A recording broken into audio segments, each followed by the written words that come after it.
Moon Palace, Chapter 29.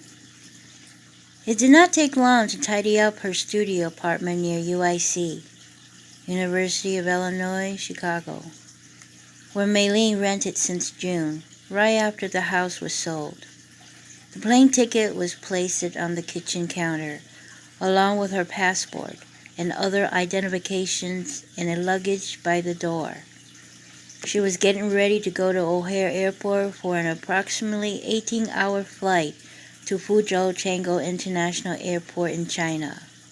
She flipped through her cell phone, checking messages where one was from her best friend who wished her a great trip. Louisa came to visit her last night. She nodded with an approval. "I really like your new place. It is very cozy." "Thanks," Maylene smiled. "It's comfortable." Louisa continued. "I especially like the balcony. It may be kind of tight, but the view of the skyscrapers is worth it." She turned to her and asked, "Do you miss your old place?" "A little," Maylene twitched her lips slightly. "It certainly had more room to move around, but these days I'm quite content just sit and reflect before the school starts." Louisa gave her friend a huge hug and said, "I want you to know you are a very brave girl and that I am so proud of you. It takes a lot of courage to do what you did." Right afterwards, they went out to Greek Town, which was just around the corner in a walking distance.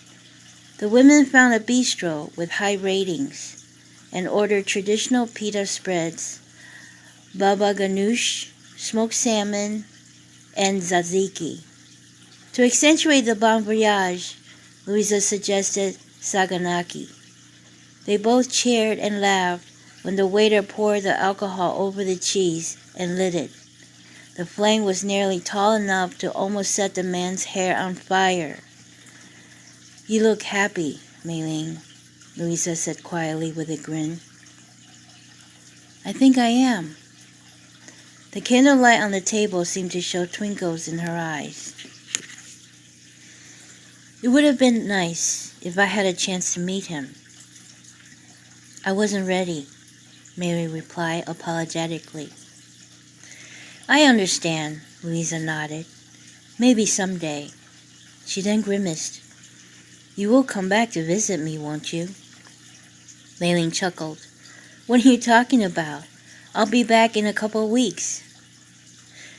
"For some reason, I just got this feeling that I won't be able to see you as much as used to be." Suddenly, Maylene held her breath.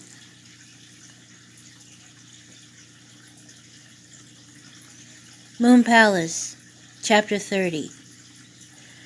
As soon as she got out of the terminal, he stepped out of his red pickup. They hugged tightly for a moment, then he placed her luggage in the back seat and led her into the vehicle. Driving down a 4-lane highway passing through the city with high-rises and apartment buildings, the traffic was light for him to go a bit faster than the speed limit like everybody else. It was a sunny day, with blue sky and splashing waves caused by cargo ships sailing along the edge of the harbor. The truck crossed a long bridge over the sea and landed on an island.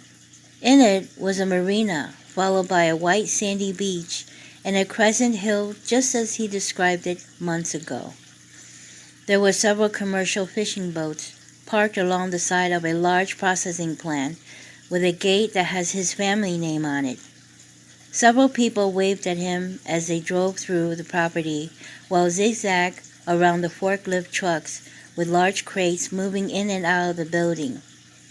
At one point, someone headed towards him. He got out of the truck and signed several sheets from a clipboard held by the person. Waylon nodded as they spoke for a few seconds. After several hundred feet, the vehicle were out of the plant and headed towards a forest with very old trees. The winding road began to ascend gradually through the woods, reminding her the time when he took her to the park. She was mesmerized by the greens, particularly the bamboos, and intrigued by a more opening view of the water and the surfacing of a structure.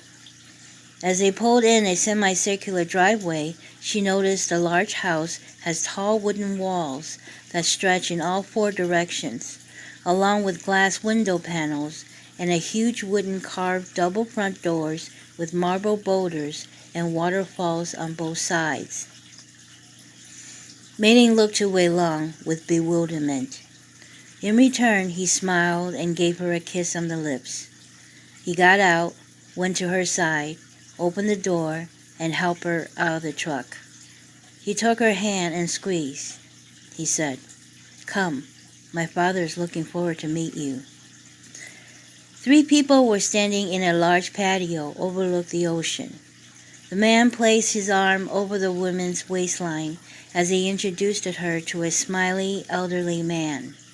He shook the woman's hand, and after what seemed a moment of conversation, he led them inside. Several colorful birds flew by and made chirping sounds that were almost musical. Trees were swaying gently while the wind passing through. Although the water was way down below, its roaring waves beckoned to be heard till the end of time.